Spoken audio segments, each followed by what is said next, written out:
Hello दोस्तों, नमस्कार। मैं अवली शर्मा स्वागत करती हूँ आपके अपने यूट्यूब चैनल कंपटीशन ऑलराउंडर में।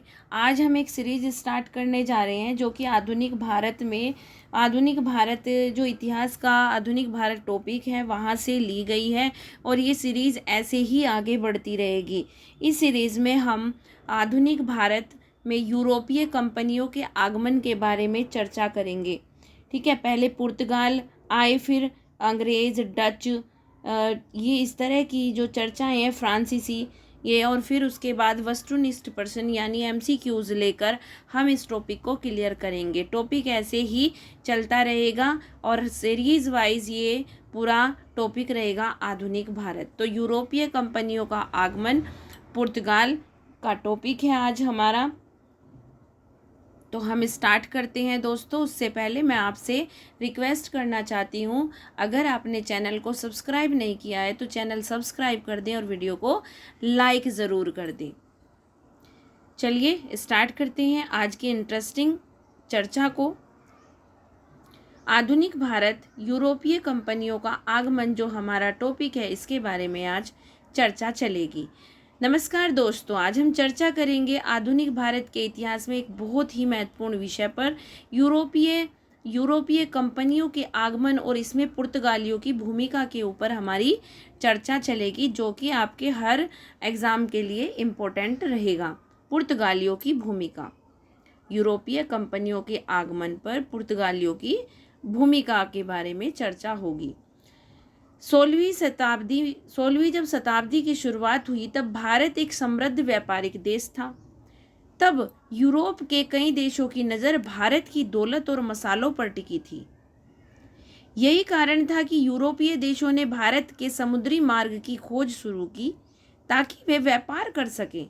सबसे पहले जो यूरोपियन भारत आए थे वो पुर्तगाली थे। क्वेश्चन बन सकता है, सबसे पहले यूरोपियन जो भारत आए थे वो कौन थे? तो वो थे पुर्तगाली। पुर्तगालियों का भारत पर आक्रमण,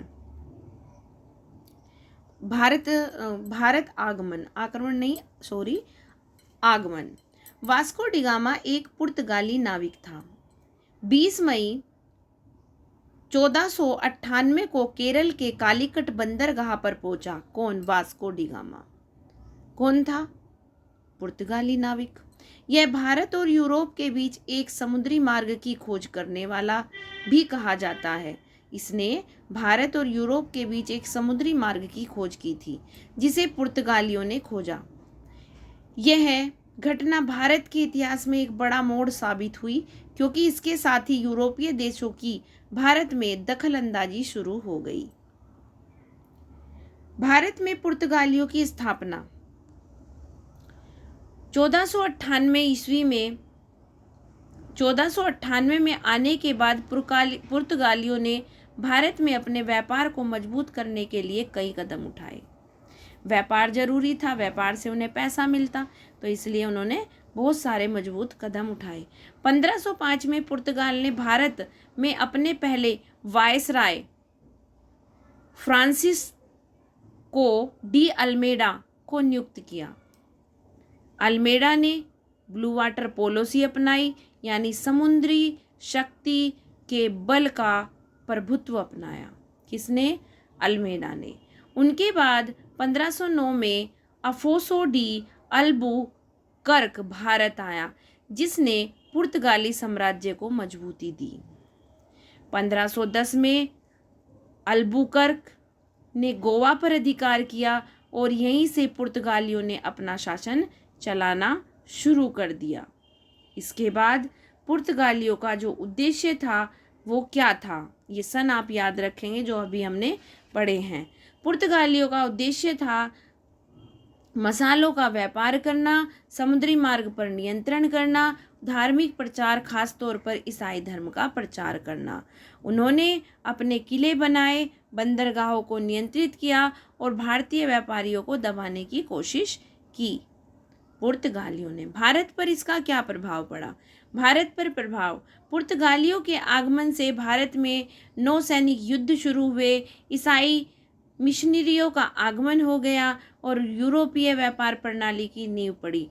उन्होंने गोवा, द्वीप, दमन जैसे कई क्षेत्रों पर कब्जा कर लिया।